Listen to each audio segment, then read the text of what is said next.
नमस्कार दोस्तों, सफल शिक्षक यूट्यूब चैनल पे आपका बहुत बहुत स्वागत है। तो आज सबकी डिमांड पर हम सीडीपी पढ़ने वाले हैं, ठीक है। जैसे कुछ बच्चे ऑफलाइन भी क्लासेस में जुड़े होते हैं, ऑनलाइन लेने का ज़रा टाइम नहीं मिलता क्योंकि ऑफलाइन क्लासेस ज़्यादा लंबी चलती हैं, बड़ी चलती हैं। तो कुछ बच्चों का कहना था कि सर एक शॉर्ट नोट्स आप जो है सीडीपी का बना दीजिए जिससे हम लोग घर पे बैठ के अच्छे से पढ़ सकें। तो ये उन सभी बच्चों के लिए है शॉर्ट नोट्स, है ना।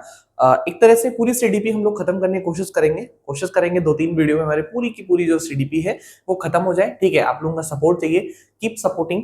और चलिए शुरू करते हैं बिना किसी देरी के। देखिए सबसे पहला जो हमारा टॉपिक है ना, क्या रहा है, मनोविज्ञान का इतिहास, है ना। मनोविज्ञान का इतिहास, देखिए मनोविज्ञान का इतिहास, इनके कहने का मतलब है कि जो मनोविज्ञान है ये क्या है, इसका हमें इतिहास पढ़ना है। तो क्या है, देखिए सबसे पहले हम लोग बात कर सकते हैं, इसको हम लोग बोल सकते हैं, ये आपको समझ में नहीं आ रहा होगा, आत्मा लिखा है, असल में ये क्या है आपका साइम, है ना। ये क्या है, लोगोज, साइको लोग क्या कहते हैं इसको हम लोग एक तरह से बात करें यूनानी ग्रीक भाषा में तो उसको साइंस बोलते हैं ना। जैसे आपने साइको पढ़ा ना, साइंस बोलते हैं इसको। और ये लोगोस है तो इसका मतलब होता है आत्मा, और इसका मतलब क्या होता है, अध्ययन होता है। लोगोस का मतलब क्या होता है, अध्ययन होता है। तो देखिए साइकोलॉजी का मतलब क्या हो जाएगा, मनोविज्ञान शब्द यूनानी या ग्रीक भाषा के दो शब्दों से मिलकर के बना है ना। एक का मतलब है आत्मा और एक का मतलब है अध्ययन, है ना। इसका अर्थ हुआ आत्मा का अध्ययन, सोल प्लस स्टडी, यानी आत्मा के अध्ययन को हम लोग क्या कहते हैं, मनोविज्ञान कहते हैं। किसी भी प्रकार की आत्मा का अगर हमें अध्ययन करना है तो हम लोग इसके अंदर करेंगे, मनोविज्ञान के अंदर जो है हम लोग इसकी आत्मा का अध्ययन करेंगे, ठीक है। ओके, अब कह रहा है शुरुआत में मनोविज्ञान, या देखिएगा शुरुआत में मनोविज्ञान दर्शन शास्त्र का ही एक अंग हुआ करता था।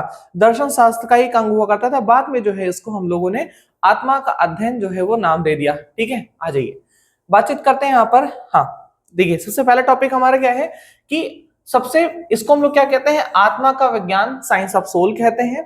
मनोविज्ञान मन व मस्तिष्क का विज्ञान भी कहते हैं। मनोविज्ञान चेतना का विज्ञान भी कहते हैं। क्या कहते हैं, चेतना का विज्ञान कहते हैं, मन व मस्तिष्क का विज्ञान कहते हैं, और किसका विज्ञान कहते हैं, आत्मा का विज्ञान कहते हैं। थोड़ा स्पीड हम लोग तेज रखने वाले हैं, इसके पीछे का कारण ये है कि भाई पढ़ना आपके पास बहुत समय है नहीं कि हम लोग बहुत डिटेल्ड स्टडी करें, है ना। समय लिमिटेड है तो लिमिटेड समय के हिसाब से हम लोग पढ़ते हैं। बाकी आपको क्वेश्चन वगैरह हम आप करा भी रहे हैं तो उसमें आपको टेंशन लेने वाली कोई बात नहीं है, ठीक है। आ जाइए इसके बारे में थोड़ा सा डिस्कस करते हैं। देखिए समझिएगा, ये कह रहा है कि जब हम लोगों ने साइंस ऑफ सोल, आत्मा का विज्ञान पढ़ा तो समय क्या था, 16वीं शताब्दी समय था, ठीक है। और 17वीं शताब्दी में हम लोगों ने इसको क्या पढ़ा, इसको हम लोगों ने पढ़ा science of mind, science of soul 16वीं शताब्दी, है ना। ऐसा याद कर सकते हो, सोल 16वीं, सोल और 16वीं, और साइंस ऑफ माइंड 17वीं, है ना, साइंस ऑफ माइंड। अच्छा, साइंस ऑफ कॉन्शियसनेस मतलब जो हम एक चीजें महसूस करते हैं 19वीं, यानी 16वीं 17वीं और 19वीं शताब्दी का ये पूरा का पूरा साइंस यानी क्रम था, ठीक है। अच्छा, इसके समर्थक कौन थे, मोस्ट इंपॉर्टेंट यहां पर आता है भाई, समर्थक किसके, समर्थक हमारे साइंस ऑफ सोल के समर्थक कौन थे, अरस्तु या प्लेटो थे, है ना। ध्यान रखिएगा कई बार पूछा गया है कि साइंस ऑफ सोल के समर्थक कौन थे, हमारे अरस्तु या कौन थे, प्लेटो थे, ध्यान रखिएगा। अच्छा, उसके बाद ध्यान रखिएगा इसके समर्थक कौन थे, पैम्पोनीज। इन्होंने 2.5 साल की बच्ची पर, 3.5 साल की बच्ची पर इन्होंने एक्सपेरिमेंट्स वगैरह किया था, है ना। बेबी बायोग्राफी साइकोलॉजी इन्होंने जो है अपना पहला सिस्टमैटिक अध्ययन किया और इसको प्रकाशित किया। बहुत पूछा जाता है, बहुत बहुत बहुत पूछा जाता है, इनका पहला अध्ययन क्या था, तो बेबी बायोग्राफी साइकोलॉजी, है ना, पहला सिस्टमैटिक अध्ययन था और इसको इन्होंने क्या किया था, प्रकाशित भी किया था। तो इस तरह से आप ध्यान रखिएगा, बहुत बहुत बहुत पूछा जाता है इनके बारे में, है ना। पहला इनका क्या था, बेबी साइकोलॉजी, है ना। ये कौन थे आपके, पैम्पोलॉजी, मतलब इन्होंने एक बुक लिखी थी पैम्पोलॉजी, नाम इनका क्या था, पैम्पोनोजी, है ना, क्या था, पैम्पोनोजी। ओके, 19वीं शताब्दी में, 19वीं शताब्दी में विलियम बुक्ट, है ना, इन्होंने जो है कॉन्शियसनेस को सपोर्ट किया कि जो हमारा साइकोलॉजी है वो एक कॉन्शियसनेस का विज्ञान है। कॉन्शियसनेस को ही हम लोग क्या कहते हैं, साइकोलॉजी कहते हैं। ओके, ध्यान रखिएगा। तो यहां से इंपॉर्टेंट है, बाकी चीजें आपको पढ़ना होगा, पढ़ लेना, इतना इंपॉर्टेंट नहीं है। हाँ, इसका आलोचना, है ना, या खंडन जो है विलियम मैकडूगल ने किया था। इनकी पुस्तक क्या था, outline of the psychology, most important है, आउटलाइन ऑफ द साइकोलॉजी पुस्तक, यानी बुक किसकी, आपके विलियम मैकडूगल की है। बहुत बार पूछा गया है, ध्यान रखिएगा, इस बार भी आपसे पूछा जा सकता है, ठीक है। ओके, और इन्होंने मतलब ये कहा था कि ये जो वर्ड है ना, ये कह रहे हैं कि अपनी पुस्तक आउटलाइन ऑफ द ज्योग्राफी में कहा कि चेतना एक बहुत बुरा शब्द है। चेतना, कंसिस्टनेस एक बहुत बुरा शब्द इन्होंने अपनी पुस्तक में कहा, इसको डिटेल में बताया था। समय मिलेगा सीटेट वगैरह के पेपर में तो इसको हम लोग डिटेल में पढ़ लेंगे, इन्होंने कहा गया था, ठीक है। अच्छा, विशेष तथ्य देखिए, है ना। ओके, विशेष तथ्य में क्या है, कह रहा है 1774 में पेस्टोलॉजी इन्होंने अपनी 3.5 साल के बच्चे के अध्ययन कर बेबी बायोग्राफी प्रकाशित किया, जो कि मनोविज्ञान का पहला व्यवस्थित अध्ययन था। बेबी बायोग्राफी मनोविज्ञान का पहला व्यवस्थित अध्ययन था। नाम क्या था इनका, पेस्टोलॉजी नाम से इन्होंने इसको प्रकाशित किया था। पैम्पोनोइज इनका जो है वो नाम हुआ करता था। ध्यान रखिएगा इस बात को। उस समय यह निश्चित नहीं था कि मनोविज्ञान किसका अध्ययन है, पता ही नहीं था मनोविज्ञान किसका अध्ययन है, बस इन्होंने अध्ययन किया, बच्ची के व्यवहार का अध्ययन किया, बच्चे के जो सराउंडिंग है उनका सबका अध्ययन किया और अध्ययन करके हमें रिजल्ट दे दिया। बट इनको ही नहीं पता था ये कौन सा अध्ययन है, किसके बारे में अध्ययन कर रहे हैं। ध्यान रखिएगा इस बात को, बहुत इंपॉर्टेंट चीज है। ओके, आप ध्यान दीजिएगा, सब कॉन्शियसनेस ये इंपॉर्टेंट है। कह रहा है सम कॉन्शियसनेस अचेतन मन की बात नहीं की खंडन, है ना। मतलब इन्होंने, मैकडूगल ने बोला चेतना वर्ड जो है, चेतना का चेतना बड़ा बुरा शब्द है, ठीक है, चेतना बड़ा बुरा शब्द है। इन्होंने चेतना को तो बोला लेकिन अर्ध चेतन सब कॉन्शियसनेस को इन्होंने कुछ भी नहीं बोला। अब सब कॉन्शियसनेस, चेतना और अर्ध चेतना या सब कॉन्शियसनेस क्या होती है, मतलब आप सो रहे हो, है ना, आप सो रहे हो, सोते सोते आपको महसूस हो रहा है, हाँ, कोई बात कर रहा है, कोई आपको बुला रहा है, उसको बोलते हैं सब कॉन्शियस माइंड। वो आपके ब्रेन में वो चीजें चलती रहती हैं, इसको हम लोग क्या बोलते हैं, सब कॉन्शियस माइंड। तो सब कॉन्शियस माइंड का इन्होंने विरोध नहीं किया, बट इन्होंने हाँ कॉन्शियसनेस का विरोध किया। इन्होंने बोला कि चेतना एक बहुत बुरा शब्द है, ठीक है। ओके, अब ये चीजें हैं, ठीक है। मनोविज्ञान व्यवहार का विज्ञान है, मोस्ट इंपॉर्टेंट है, मनोविज्ञान व्यवहार का विज्ञान है। इससे एक क्वेश्चन तो आपसे पूछता है, क्या पूछता है कि 20वीं शताब्दी से अब तक वॉटसन, स्किनर, पाउलन, थॉर्नडाइक, है ना, इन लोगों ने इसका सपोर्ट किया और सबसे सटीक परिभाषा दी।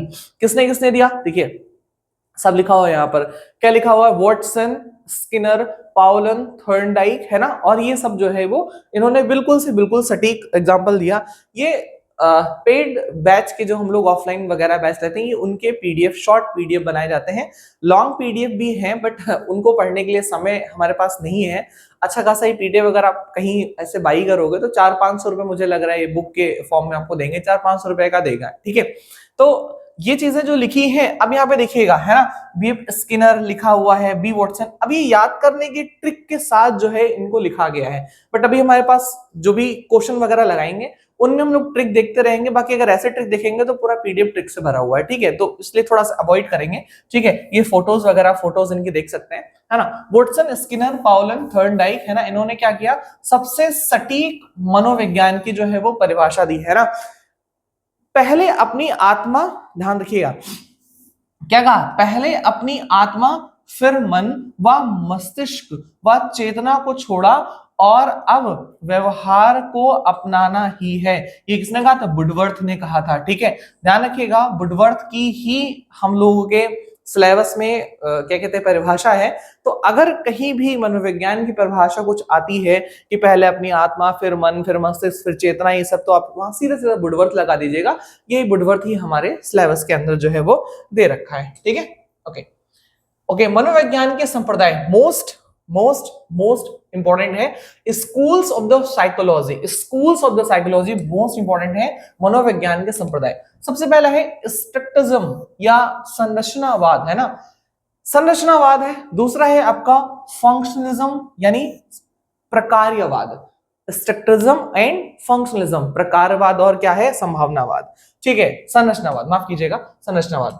अब बात करते हैं हम लोग इसमें, देखिएगा, यह मनोविज्ञान का पहला संप्रदाय है। फर्स्ट क्या था आपका, स्ट्रिक्टिज्म था, है ना, या आप ऐसे कह सकते हो कि ये जो हमारे लिए पढ़ाया जाता है, मैं थोड़ा ऐसे करके बताऊं तो आपको शायद थोड़ा ज्यादा समझ में आ जाएगा, है ना। ये क्या था, पहला संप्रदाय था, क्या आपका जो संरचनावाद है ना, यानी स्ट्रिक्टिज्म जो है, ये सबसे पहला ही हमारा क्या कहते हैं पढ़ाई के दृष्टिकोण से, बच्चों को क्या पढ़ाना है मानक के दृष्टिकोण से सबसे पहला जो है हमारा स्ट्रक्चरलिज्म था। School of the psychology, first school of the psychology अगर पूछेगा तो आप बोलोगे संरचनावाद या स्ट्रक्चरलिज्म है। ठीक है, शुरुआत कब हुई थी? 1892 में हुई थी। शुरुआत कब हुई थी? 1892 में हुई थी। ठीक है, अच्छा इसे शुरू किसने किया था, कहां से हुआ था? कॉलिन यूनिवर्सिटी से हुआ था। इसे विलियम वुड के शिष्य टिंचर ने शुरू किया था। कौन? विलियम वुड के जो शिष्य हैं टिंचर, उन्होंने इसको स्टार्ट किया था। ठीक है, चेतना कॉन्शियसनेस माइंड का विश्लेषण करना है। ठीक है, ध्यान रखिएगा चेतना क्या है, चेतना है क्या?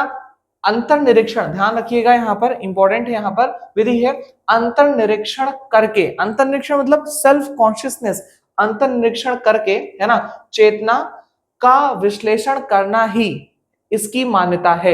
मतलब अपने कॉन्शियसनेस को धारण करना, अपने आप के विचारों को प्रदर्शित करना, अपने आप के बारे में सोचना ही क्या है, एक तरह से हमारा मनोविज्ञान का पहला संप्रदाय या first school of the psychology है, मोस्ट इंपॉर्टेंट है।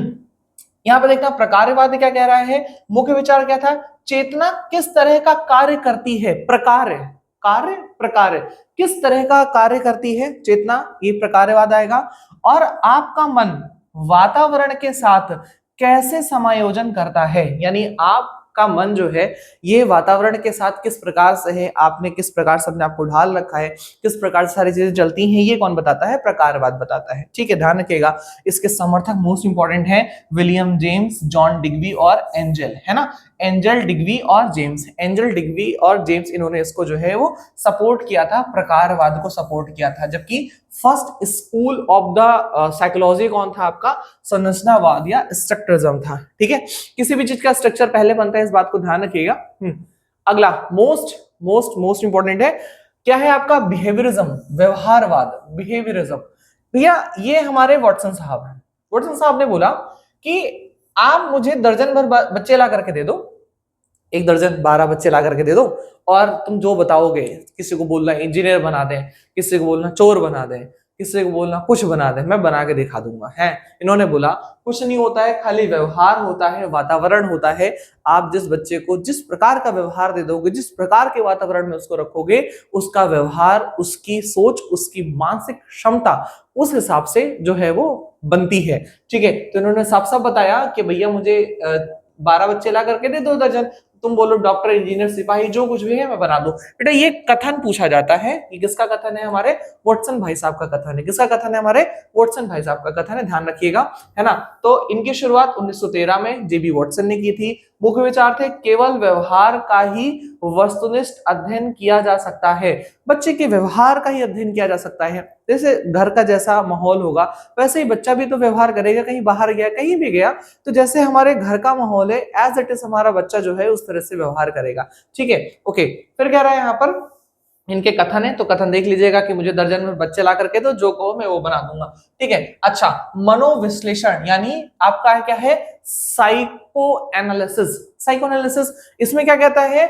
इसको फ्रायड ने लिखा था। ठीक है, मतलब फ्रायड ने, इसके संस्थापक थे वॉटसन और फ्रायड, दो ध्यान रखिएगा आप लोग, वॉटसन और फ्रायड। ठीक है, मुख्य विचार क्या था? व्यक्ति के असामान्य व्यवहार का कारण अचेतन मन, मतलब जो उसका क्या कहते हैं अनकॉन्शियस माइंड होता है, अनकॉन्शियस माइंड होता है, वही उसके विचार का एक तरह से आप कह सकते हो जिम्मेदार होता है। आपको सपने आते हैं, आपने जो सबकॉन्शियस माइंड में चीजें चला रखी हैं, सोच रखी हैं, रात में आपको उसी का सपना आएगा। ठीक है, तो यहाँ पर सीधे सीधे बताता है कि जो क्या कहते हैं हमारा विचार है, जो हमारे व्यवहार है, ये हमारे अचेतन मन यानी जो अनकॉन्शियस माइंड है उससे होता है। ठीक है, अचेतन मन के अध्ययन की विधियां क्या क्या है? ठीक है, अचेतन मतलब अगर किसी के मन को पढ़ना है, हमको किसी के ब्रेन को पढ़ना है, सबकॉन्शियस माइंड को पढ़ना है, तो हम कैसे पढ़ सकते हैं? ठीक है, सबसे पहला है सम्मोहन, किसी को हिप्नोटाइज करके, है ना, हिप्नोसिस करके। ठीक है, फ्री एसोसिएशन मेथड यानी मुक्त सहचर्य विधि,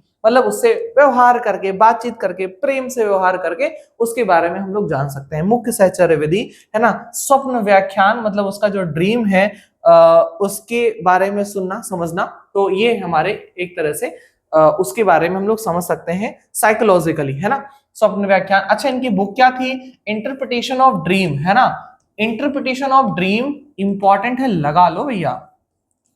मैं एक बुक्स का एक अलग से सीरीज ले आऊंगा आप लोगों के लिए, तो आप जब सीरीज देख लोगे तो आपको बढ़िया से तरीके से सब तैयार हो जाएगा, आपको उसमें परेशान होने की जरूरत नहीं। बट फिर भी इंटरप्रिटेशन ऑफ ड्रीम किसके हैं? आपके रेमंड फ्रायड के हैं, ठीक है। ड्रीम को आप फ्राई करो तभी आप सक्सेसफुल होगे। ड्रीम को फ्राई मतलब ड्रीम को जियो, ड्रीम को बनाना सीखो, ड्रीम को भूनना सीखो, है ना। तो ड्रीम को फ्राई करना है, ठीक है। तो फ्राइड जी हैं, ध्यान रखिएगा इस बात को।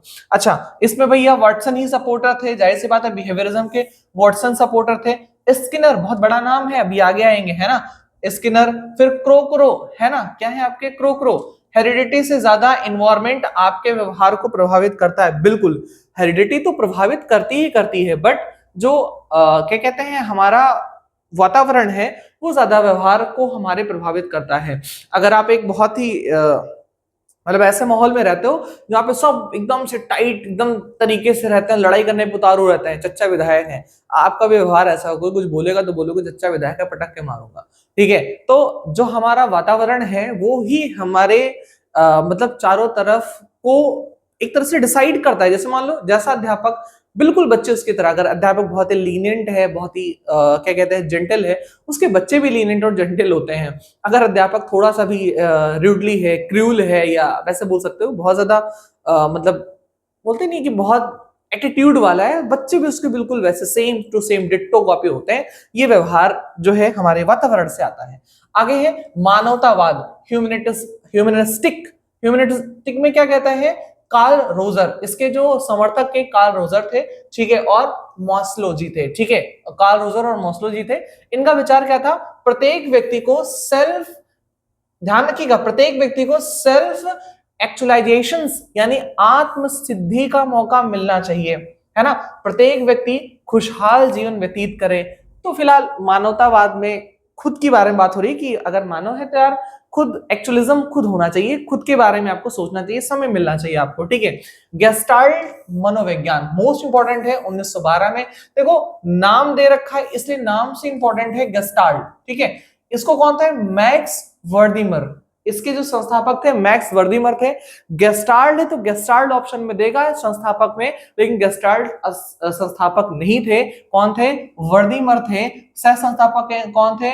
कोहलर थे। अभी आगे आएंगे कोहलर, ठीक है।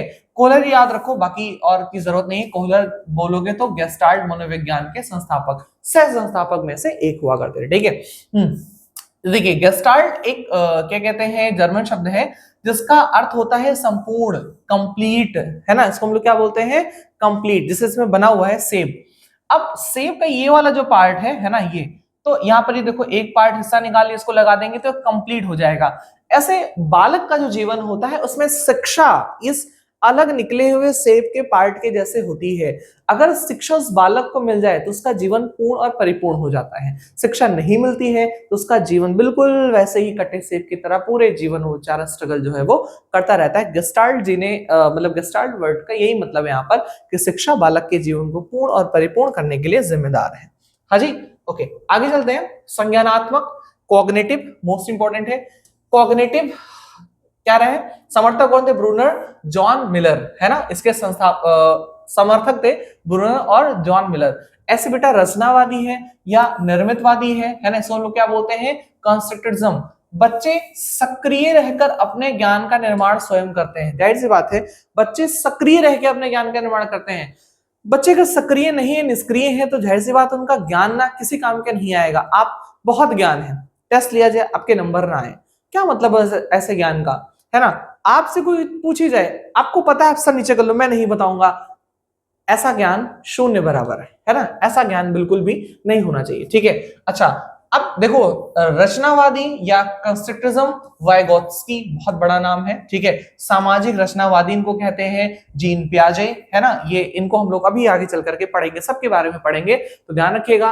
रचनावादी कौन है? हमारे पियाजे साहब हैं, वाइगोत्स्की जी हैं, ठीक है।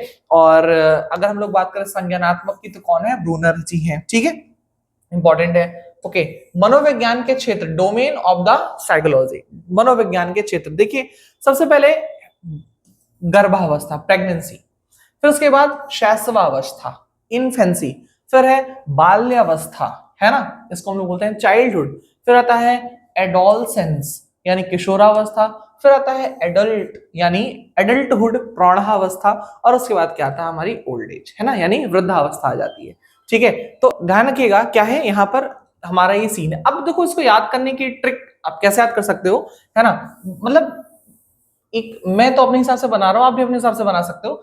सबसे पहले आप इधर से याद करो, है ना, एडी एडल्टहुड, है ना, एडीएच एडल्टहुड, फिर एडी एडीएच एडी, फिर उसके बाद ए के बाद सी यानी चाइल्डहुड, फिर उसके बाद आई और उसके बाद आपका पी, मतलब अल्फाबेटिकली आप जो है वो क्या कहते हैं बढ़ते क्रम में चले जाओ। एडीएच एडल्टहुड आ जाएगा, एडी एडोलसेंस आ जाएगा, है ना, एडीसी लिख सकते हो, एडीसी लिख सकते हो, एडोलसेंस लिख सकते हो, है ना, फिर सी आई पी या पीआईसी, है ना, पीआईसी लिख सकते हो, और उसके बाद एडीसी एडीएच ऐसे करके याद कर सकते हो, है ना, ये क्रम याद कर लेना। और लास्ट में तो ओल्ड एज है ही। ये क्रम कई बार पूछा हुआ है कि क्या कहते हैं मनोविज्ञान के जो क्षेत्र है, डोमेन है, वो कौन कौन से हैं, कैसे काम करते हैं, तो कई बार पूछ रखा है, तो ध्यान रखिएगा, ठीक है। ओके, अब समझिएगा यहां पर ये थोड़ा इंपॉर्टेंट है, थोड़ा नहीं बहुत ज्यादा इंपॉर्टेंट है। कह रहा है मुनरो, है ना, विकास परिवर्तन श्रृंखला की वह अवस्था है जिसमें बच्चा भ्रूण अवस्था से प्रौढ़ावस्था तक गुजरता है ना, यानी ये देखो वूम टू टूम, मतलब एक बच्चा भ्रूण से लेकर के जो है ये बड़ा क्या कहते हैं बनता है, ये विकास की अवस्था है। फ्रैंक ने कहा कि कोशिकीय गुणात्मक वृद्धि ही अभिवृद्धि कहलाती है। देखो यहाँ पे सेल्स थे, सेल्स डिवाइड हो गए, तो कह रहा है कोशिकीय गुणात्मक वृद्धि ही अभिवृद्धि कहलाती है। हरलॉक जी ने क्या कहा, हरलॉक ने कहा विकास व्यक्ति में नवीन विशेषताओं व विकास व्यक्ति में नवीन विशेषताओं व योग्यता का प्रस्फुटन करता है, मतलब जो विकास है इसकी वजह से हम लोगों के अंदर बहुत सारी नई नई योग्यता आ जाती है। जैसे मान लो आप जो इसमें गिटार बजाना सीख रहा है, बचपन से तो आपको नहीं आता है, आपने बाद में सीखा, क्रिकेट खेलना सीखा, बहुत सारी चीजें आपने बाद में सीखी है ना, तो स्किल जो है आप डेवलप कर सकते हो। कैसे डेवलप कर सकते हो, ग्रोथ के जरिए आप स्किल जो है वो अपनी डेवलप कर सकते हो, ठीक है। ओके, ये इंपॉर्टेंट है, इंपॉर्टेंट यार, बहुत बहुत बहुत इंपॉर्टेंट है। क्या है, ग्रोथ बनाम विकास, यानी जो आपकी अभिवृद्धि है और विकास, इन दोनों को एक कंपटीशन करा रहा है। क्या कह रहा है इसमें, ये ध्यान रखिएगा, है ना, मैं इसको थोड़ा सा और बड़ा करता हूं, ठीक है। देखिएगा, शरीर तथा उसके अवयवों में होने वाले मात्रात्मक परिवर्तन को हम लोग ग्रोथ कहते हैं। मात्रात्मक परिवर्तन होगा ग्रोथ कहलाएगा, जबकि क्रमशः व क्रमिक जैविकीय परिवर्तन, शरीर तथा मन में होने वाला सभी प्रकार का परिवर्तन विकास कहलाता है। यानी हमारे मन में गुणात्मक हो चाहे मात्रात्मक हो, सारा परिवर्तन क्या कहलाता है, विकास कहलाता है। विकास का मतलब आप समझो ये कभी नहीं रुकता है, ये जीवन पर्यंत चलता रहता है। पहले आपका मात्रात्मक विकास होता है, जैसे मान लो आप 20-22 साल तक के हो, आपका मात्रात्मक विकास हो रहा है, आपका शरीर बढ़ रहा है, आप मोटे हो रहे हो, लेकिन एक समय के बाद फिर आपका शरीर नहीं बढ़ता है, फिर आपकी मानसिक क्षमता बढ़ती है, बौद्धिक क्षमता बढ़ती है, तो क्या है वो आपका गुणात्मक अभिवृद्धि है। तो ये आप कह सकते हो कि एक समय तक तो हमारा मात्रात्मक वृद्धि होता है, फिर उसके बाद गुणात्मक हो जाता है, आपको गुण के बारे में चीजें हो जाती हैं। तो ध्यान रखिएगा, एक समय ऐसा आता है जिसके बाद मात्रात्मक के बाद जो है वो गुणात्मक वृद्धि जो है वो शुरू हो जाती है। ध्यान रखना आप इस बात को, ठीक है। तो ये चीज है। अब इसमें देखिएगा, कह रहा है विकास इज इक्वल वृद्धि प्लस क्षमता प्लस परिपक्वता प्लस वातावरण के साथ अंतःक्रिया। ये इंपॉर्टेंट है, मोस्ट इंपॉर्टेंट है, पूछेगा जरूर। विकास क्या है, वृद्धि, बिल्कुल, क्षमता में वृद्धि, बिल्कुल, परिपक्वता, हाँ बिल्कुल, वातावरण के साथ अंतःक्रिया, इसको हम लोग क्या कहते हैं, इसको हम लोग विकास कहते हैं। नोट कर लो, पक्का पूछेगा ये क्वेश्चन, आपके पेपर में आने वाला है, ठीक है। अब देखिएगा अगला है अभिवृद्धि, यानी ग्रोथ कैसी होती है, मात्रात्मक होती है, ठीक है। विकास कैसा होता है, ये मात्रात्मक प्लस गुणात्मक होता है। अंतर समझना, मध्य किशोरावस्था तक निर्धारित समय तक ये रहता है, ये जीवन पर्यंत चलता रहता है, फॉर लाइफ, जब तक जिंदा हो तब तक आपका ग्रोथ होता रहेगा, सॉरी विकास होता रहेगा, डेवलपमेंट होता रहेगा। केवल शारीरिक परिवर्तन आता है, तभी तो बोला मात्रात्मक, जो हमें दिख रहा है, क्वांटिटिव, नाप सकते हैं, तौल सकते हैं, देख सकते हैं, इसे हम लोग क्या बोलते हैं, क्वांटिटिव। इसमें क्वालिटेटिव भी आता है, यानी सभी प्रकार के होते हैं। मानसिक क्षमता, संवेग, संवेग मतलब इमोशंस आपके है ना, physical, mental, emotional and psychomotor, ये सारी चीजें आपके जो है वो परिवर्तित होती हैं। इसको हम लोग क्या बोलते हैं, ये हम लोग बोलते हैं डेवलपमेंट बोलते हैं। ध्यान रखना इस बात को बेटा। ओके, नेक्स्ट है अगला, अभिवृद्धि एकीकृत नहीं होती है, यानी जो हमारा ग्रोथ है वो एकीकृत नहीं होता है, विकास प्रक्रिया का एक भाग होती है। जाहिर सी बात है, ग्रोथ जो है वो एकीकृत नहीं होती, एक ही चीज का विकास नहीं होता, वो एक पार्ट होती है। चीजें कंटिन्यू चल रही हैं, ये उसका एक छोटा सा क्या होता है, पार्ट होता है। जबकि देखना, विकास एकीकृत होता है, यानी जो क्या कहते हैं, विकास है ये एकीकृत होता है क्योंकि ये सभी पहलुओं को आपस में संबंधित करके चलता है। देखो, एक बार में आपको एक चीज की अक्ल आती है, यार ये काम नहीं करना चाहिए था, इसमें ऐसा हुआ, नेक्स्ट टाइम से नहीं करेंगे, है ना। तो इसमें क्या होता है, एक एक पार्ट को आप समझते हो, जीवन के पहलू को समझते हो, डेवलपमेंट में एक एक चीज को आप महसूस करते हो, समझते हो, मुझे इस रास्ते से नहीं जाना चाहिए था, काले कुत्ते ने मुझे काली तरीके से काटा है, ठीक है। तो ये चीज समझिएगा, इसमें क्या है, आपके सारे पहलुओं को मिला करके आप एक कंक्लूजन देते हो। जबकि इसमें क्या है भैया, कि एक एक पार्ट है। जैसे मान लो बचपन में आपकी ग्रोथ तेज हुई, फिर जब आप थोड़े आप बड़े हो गए तो ग्रोथ धीमी हुई, फिर जब आप एडोलसेंट आ गए आपकी ग्रोथ तेज हो गई, फिर आप वृद्धावस्था में जाओगे, ग्रोथ आपकी खत्म हो जाएगी, ऑलमोस्ट ऑलमोस्ट बॉडी आपकी नहीं बढ़ने वाली, ठीक है। ओके, ध्यान रखिएगा। अगला है, ये है माप का विषय। जाहिर सी बात है, मात्रात्मक है तो माप रहेगा ही रहेगा। यह मूल्यांकन का विषय है, यानी आपका डेवलपमेंट कितना हुआ है ये मूल्यांकित करता है। भाई स्कूल में पेपर लिया जाता है ना, तो डेवलपमेंट ही तो है, पूछ ही तो रहा है यार आपसे कि भैया बताओ तुम पिछले साल इतने नंबर पाए थे, साल कितने नंबर पा रहे हो, है ना।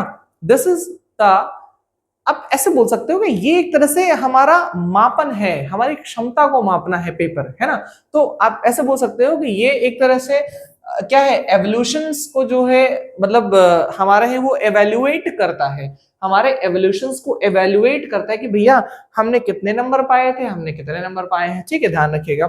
अगला है, यह लीनियर होता है। ये मोस्ट इंपॉर्टेंट यार, ये पूछने वाला है भैया, जो आपका ग्रोथ होगा ये लीनियर होगा, बट जो आपका डेवलपमेंट होगा ये वर्तुलाकृत या स्पिरिचुअल होगा, है ना। ये ऐसे होगा, ये ऐसे ऐसे होगा, ठीक है। ध्यान रखना, ये क्वेश्चन पक्का पूछ लेना, मतलब पढ़ लेना भाई साहब, पढ़ लेना, पक्का पढ़ लेना कि जो हमारा ग्रोथ होता है वो रेखीय होता है, और जो डेवलपमेंट होता है वो क्या होता है, हमारे एक वर्तुलिकार, या इसको बोलते हैं स्पिरिचुअल या स्पाइरल, ऐसे बोलते हैं इसको, ये चीजें होती हैं, ठीक है।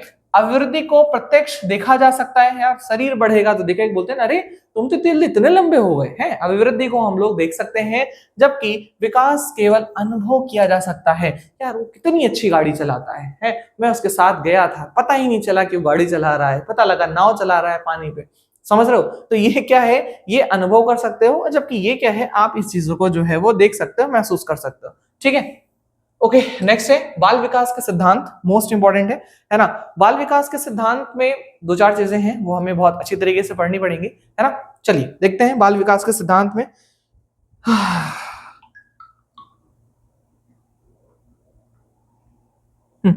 चलिए, बाल विकास के सिद्धांत में क्या कहता है, सतत विकास का सिद्धांत है, principle of the sustainable development, है ना। सतत मतलब कंटिन्यू चल रहा है ये विकास, ठीक है। विकास निरंतर चलता रहता है गर्भाधान से मृत्यु तक। जाहिर सी बात है, देखो ये बच्चा गर्भ में था, फिर देखो छोटी सी चुट्टी आ गई इसकी, फिर थोड़ा सा बड़ा हुआ, फिर ये और बड़ा हुआ, और फिर ये एकदम से बुढ़ा हो गया, ठीक है। तो ये कहां से कहां तक चलता है, या गर्भाधान से मृत्यु तक चलता है। विकास जो है वो गर्भाधान से मृत्यु तक चलता है, ठीक है। अच्छा, ध्यान रखिएगा, अवस्थाओं में गति, अवस्थाओं में गति भिन्नता के सिद्धांत है, मतलब कौन से अवस्था में कैसा विकास होता है, ध्यान रखना। गर्भावस्था या शैशवावस्था, बाल्यावस्था और किशोरावस्था में, इसमें जो है बहुत ही तीव्र होता है, मतलब इसमें आपका जो विकास बहुत ज्यादा तेज होगा, एकदम मतलब बहुत ज्यादा तीव्र होता है इसमें, ठीक है। हम सोचो 9 महीने के अंदर बच्चा मान के चलो 1 फुट का लगभग हो जाता है ना। अगर इसी हिसाब से ग्रोथ चलती रहे, है इस हिसाब से शरीर का विकास चलता रहे, तो बच्चा मतलब आसमान छू जाएगा पूरे अपने जीवन काल में, ध्यान रखना। इसलिए 3 अवस्था में जो आपका विकास है वो काफी तेज होता है, ठीक है। अच्छा, अगला क्या है, व्यक्तिक अंतर का नियम है, principle of the individual difference है। कह रहा है प्रत्येक बच्चे का विकास अलग गति से होता है, बिल्कुल सही है। रिच फैमिली में बच्चा जल्दी चलेगा, जबकि लेबर फैमिली में बच्चा कमजोर होगा, है ना, और लेट से चलेगा, लेट से बोलेगा, लेट से पढ़ाई होगी, सब कुछ मतलब सीन है यहाँ पर, है ना। ये रिच फैमिली का बच्चा और ये पुअर फैमिली का बच्चा है, ठीक है। तो ध्यान रखिएगा, रिच फैमिली के बच्चे जल्दी चलते हैं, जल्दी बोलते हैं, जल्दी सारी चीजें अडॉप्ट करते हैं। पुअर फैमिली के बच्चों में ये एबिलिटी थोड़ी देर से आती है।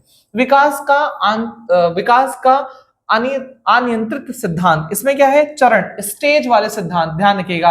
पियाजे, फ्रायड और कोहलबर्ग, तीनों लोगों ने ऐसे अब याद करना है, इसको हमने भी ऐसे याद किया था, है ना। PFK, है ना, PFK, POK होता है ना, तो PFK मतलब आपके कौन हो गए, पियाजे, जीन पियाजे, फ्रायड और कोहलबर्ग, है ना। तो PFK ने क्या दिया था, विकास का एक अनियंत्रित सिद्धांत दिया था, ये स्टेप चरण करके बताया था, 1 चरण, 2 चरण, 3 चरण, ऐसे करके इन्होंने बताया था, ठीक है। तो ध्यान रखिएगा, इसको हम लोग क्या बोलते हैं, विकास का अनियंत्रित मतलब अनियंत्रित सिद्धांत है। PFK, पियाजे, फ्रायड और कोहलबर्ग ने जो है इसे हमें बताया था, ठीक है। बाल विकास के सिद्धांत मोस्ट मोस्ट मोस्ट इंपॉर्टेंट है। बाल विकास के सिद्धांत में क्या रहा है, विकास क्रम की एक रूपता, यूनिफॉर्मिटी ऑफ द पैटर्न, क्रम की एक रूपता को दर्शाता है। एक प्रजाति के सभी बच्चे समान पैटर्न को फॉलो करते हैं, गति अलग अलग हो सकती है। देखो जाहिर सी बात है, बच्चा पहले लेटा रहता है, फिर बैठना सीखता है, फिर चलना सीखता है, ये तुम्हारा एक क्रम है। ऐसा नहीं कि बच्चा लेटा है वो फ्लिप करके खड़ा हो जाएगा, है ऐसा तो नहीं कर पाएगा ना कि बच्चा लेटा फ्लिप करके खड़ा हो जाए। इनके कहने का मतलब एक प्रजाति के बच्चे जो हैं वो समान पैटर्न फॉलो करते हैं। हाँ, बस कुछ बच्चे देर में खड़े होते हैं, कुछ बच्चे जल्दी खड़े होते हैं, कुछ बच्चे जल्दी बोलना शुरू करते हैं, कुछ बच्चे देर से बोलना शुरू करते हैं। पैटर्न सबका सेम होगा, हाँ समय का थोड़ा बहुत अंतर हो सकता है, ठीक है। ओके, समझिएगा। सामान्य से विशिष्ट क्रिया का नियम, सामान्य से विशिष्ट क्रिया का नियम, पहले बच्चा एक सामान्य क्रिया करेगा, फिर उसके बाद विशिष्ट। जाहिर सी बात है, पहले बच्चा दोनों हाथ का प्रयोग करके ग्लास पकड़ता है या बॉल को पकड़ता है, फिर वो अपनी उंगलियों का प्रयोग करता है। समझ में आ रही बात?